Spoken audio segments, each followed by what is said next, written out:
Good day, family.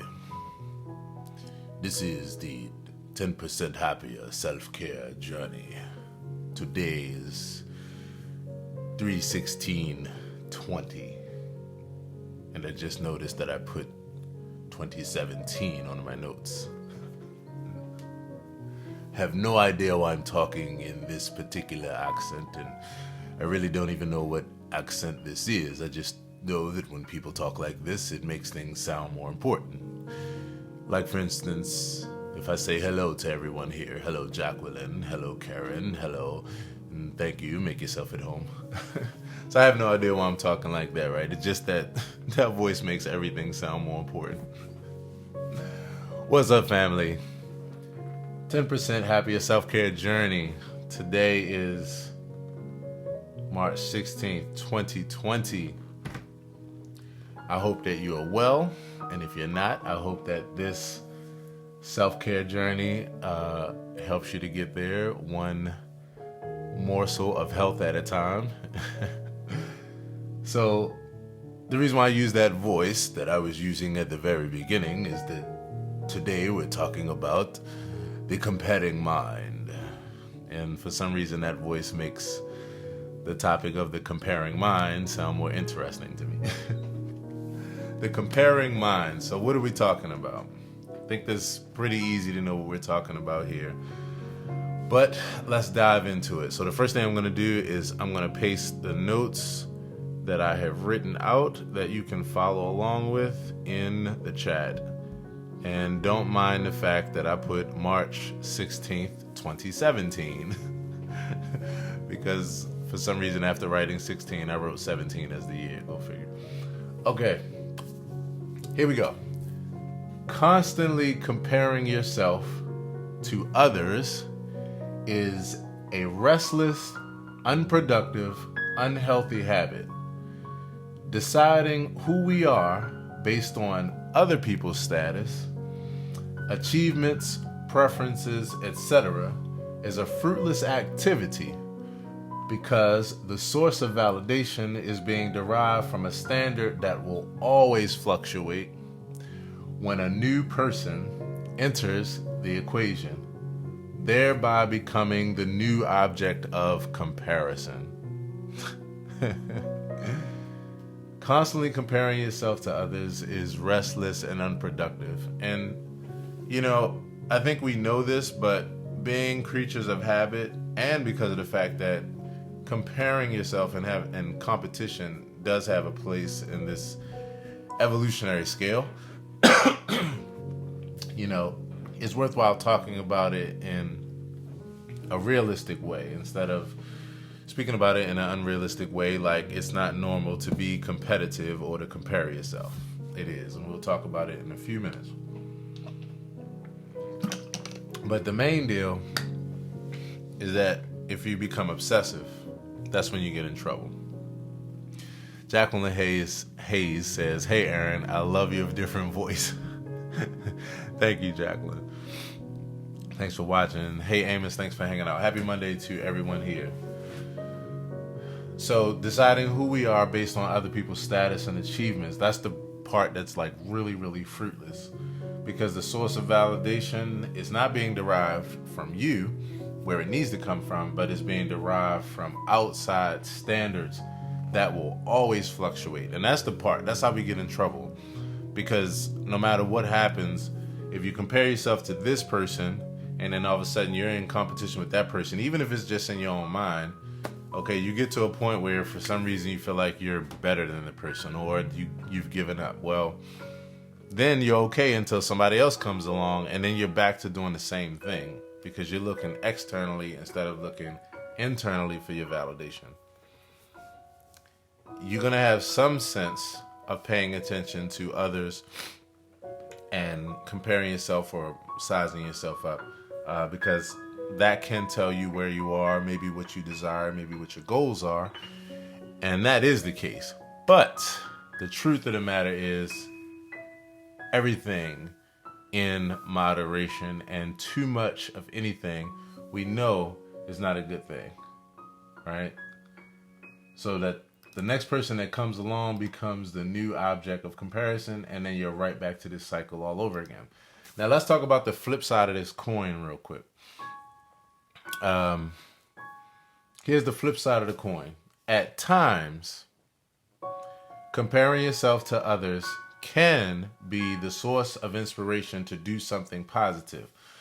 However, dwelling, and that's the point there, dwelling in an obsessive way can quickly and easily lead to negative emotions, feelings of fear or resentment, and have a huge impact on one's self-confidence or feelings of self-worth. The key is to monitor your feelings and to be honest with yourself about how the feelings of comparison are impacting you. Hello, Delima. Thanks for hanging out. Karen says, hi, my friend. I love it too. And all your words of wisdom. You rock. Thank you, Karen. It really means a lot. One of the things that I've been appreciative about with this self-care journey as I've been going through the different lessons is, everything always comes back to being honest with yourself. And a lot of times that really is where the roots are to the whole equation. That's where we need to do the most work. It's in being honest with ourselves about what we're feeling and what our motives are and what we're feeling, emotionally. Because if you can be honest with yourself, that's the first key to remedying whatever is going on. So let's be honest. At times, comparing yourself can be the source of inspiration, right? I mean, this is how you get the Michael Jordans of the world. This is how you get anybody, the Aaron Hills of the world. Like, we all have a place on our journey where seeing others and seeing where they are can inspire us to be better or do greater. But when we dwell in an obsessive way, that's when it changes, and it can quickly and easily lead to negative emotions, feelings of fear, resentment, inadequacy, being inept, and it can really smash your self-confidence or your feelings of self-worth. So you just got to monitor yourself and monitor your feelings. And when you feel those feelings of comparison, see where they're coming from. Are they coming from a healthy place where you're like, you know what?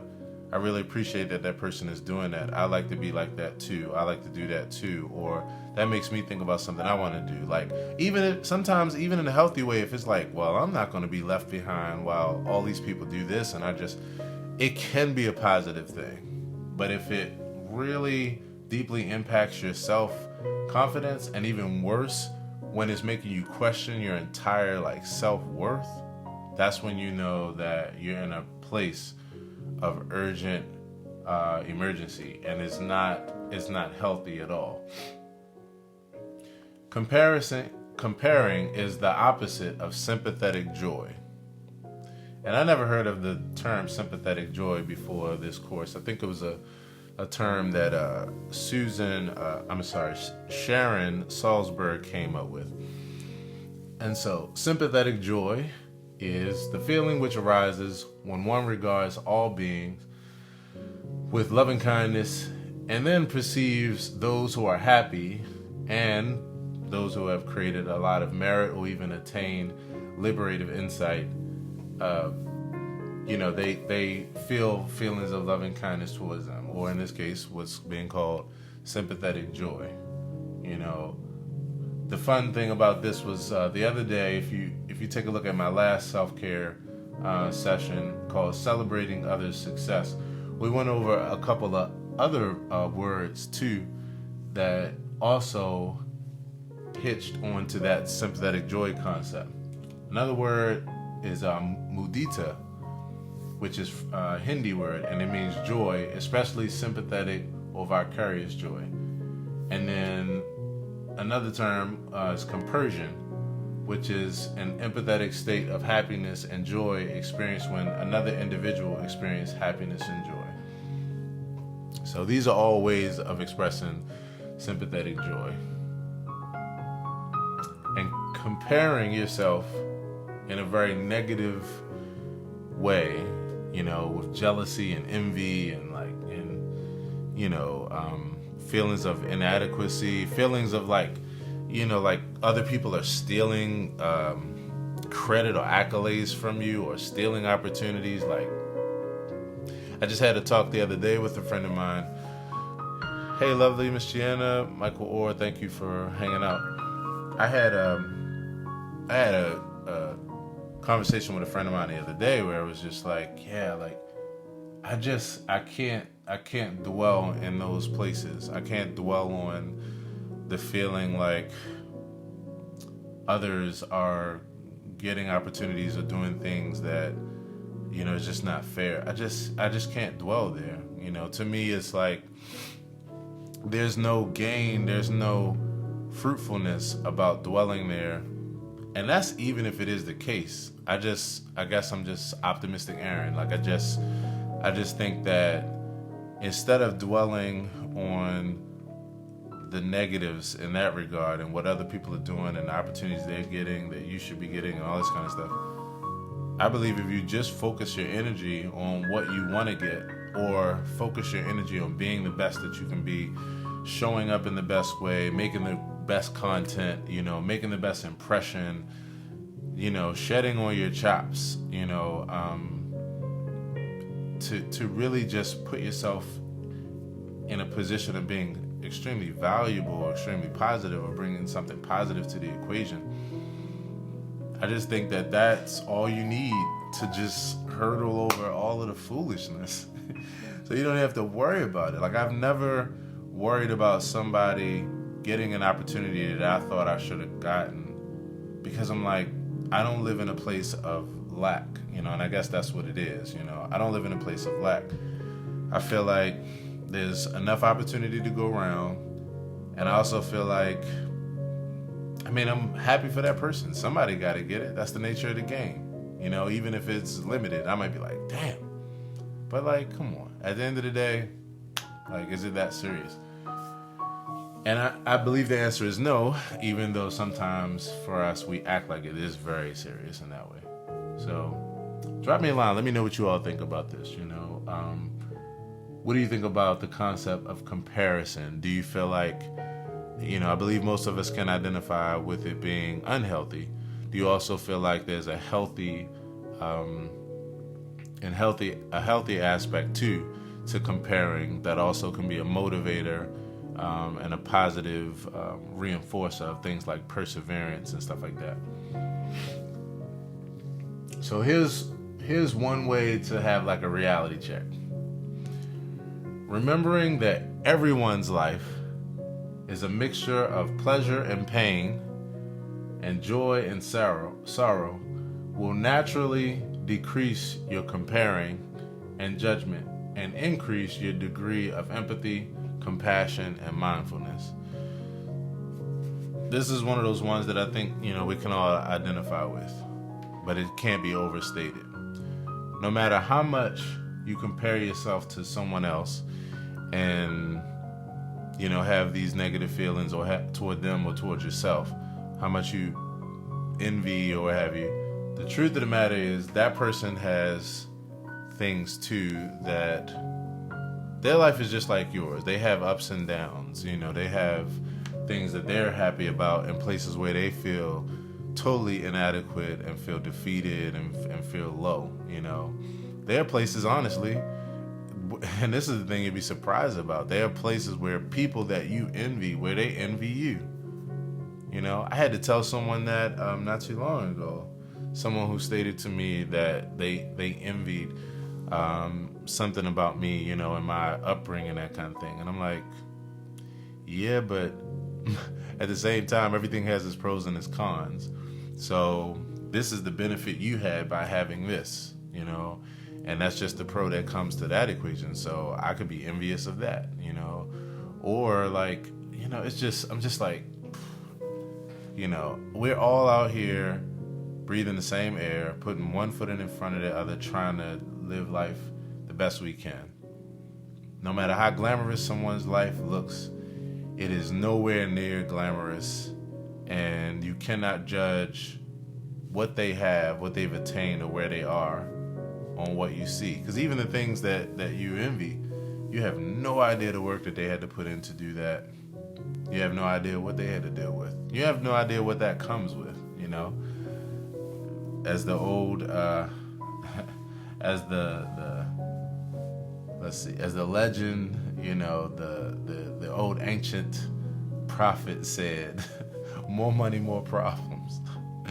Biggie Smalls. Like, it's just not worth comparing, unless you're looking at something and saying, you know what, this inspires me to be better, or to do this, or to give this a try, or I don't like what that person is doing, so this motivates me to do something that's in comparison. Like, that's okay. So monitor your comparing people. And last but not least, remember, we can't control emotionally what arises, but we can control how we relate to it. A state of chronic comparing leads to exhaustion and bitterness. Applying compassion, we can see what's happening and work toward the development of compersion, mudita, and sympathetic joy. The thing I like about this is I talk about this regularly. It's probably something that I'll be talking about forever, because I'm a big fan of psychology, and with psychology comes studying, the emotions. And I'm a person that truly believes we can't control emotionally what arises. I feel like we're subject to our feelings.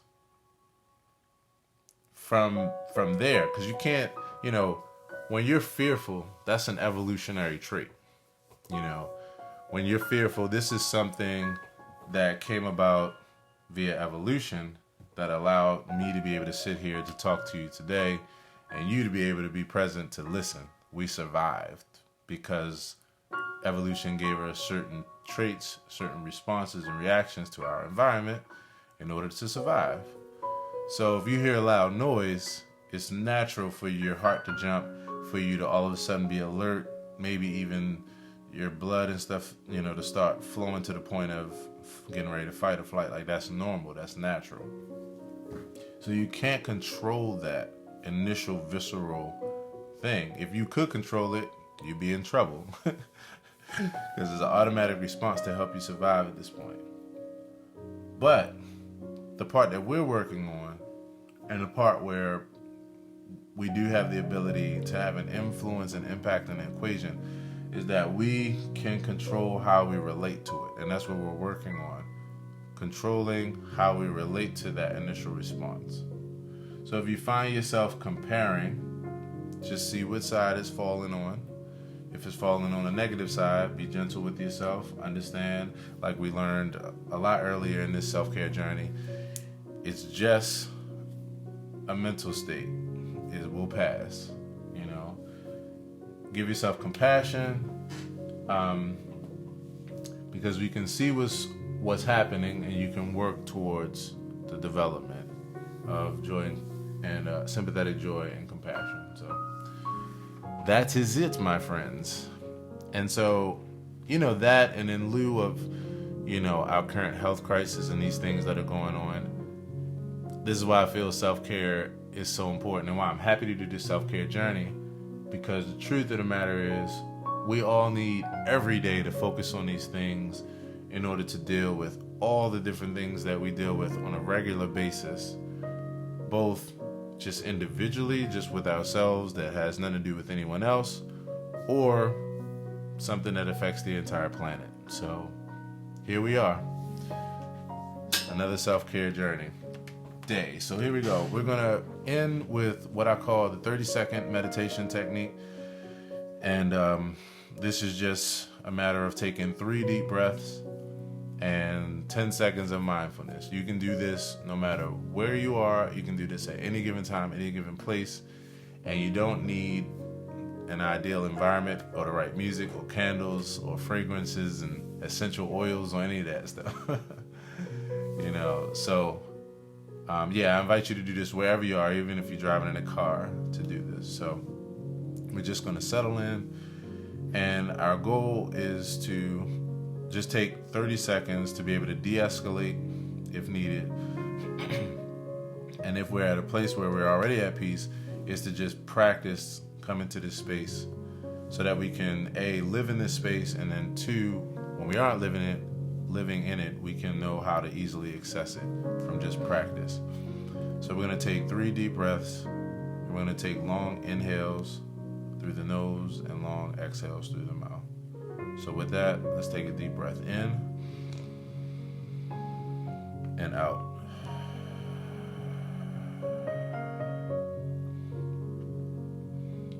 Let's take a second deep breath in and out.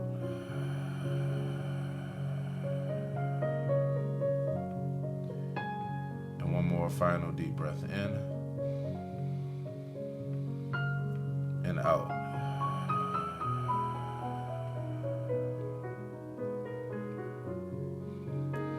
And then we're just going to take 10 more seconds to just stay in that place of mindfulness, that place of de-escalating, that place of reflecting on what we talked about today, and just getting prepared to practice this and to be gentle with ourselves.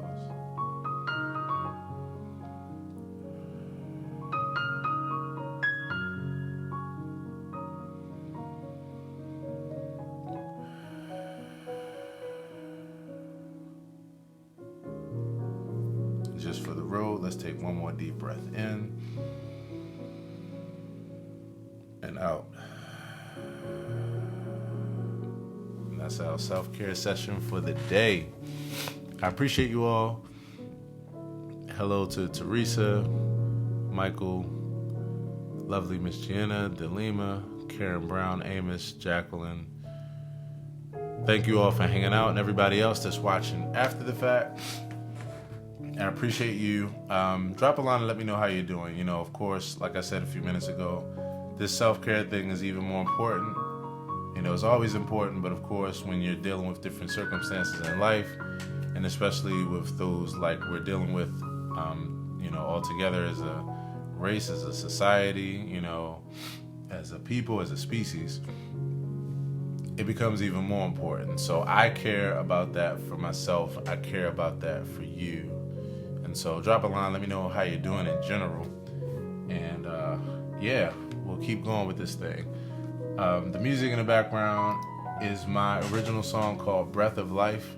It's a piano meditation that's available on all streaming platforms. Just look up Breath of Life, Aaron Hill. And the notes are in the chat that I pasted for you to save. Hey Ashley, thanks for watching. If you get a chance, take it from the top, and I hope you enjoy this content. And last but not least, if you all desire to help me to make this kind of content and the other content that you see me do on a regular basis, then look for that info in the comment section of this video or the description if you're watching this on YouTube after the fact. That's about it. As always, peace and be well. Jacqueline says, hey Aaron, that deep breathing thing gives me life. Who you telling, Jacqueline? Who you telling? Oh my gosh. So here's the funny thing about it, you know, and then I'm out of here. It's like, no matter how much I do it, I always realize over and over and over how much it really does give you life. Like, it's really true. Your heart rate slows down. You de-escalate, and you just come back to a place of being even keeled, even tempered, and calm. It gives you equanimity. So I agree. And every time I do it, I'm like, I never want to take this for granted. So that's what I'm working on. That's what we're working on together. So I appreciate you. Love you back. Thank you, Jacqueline. And I'll talk to you all soon. Peace and be well.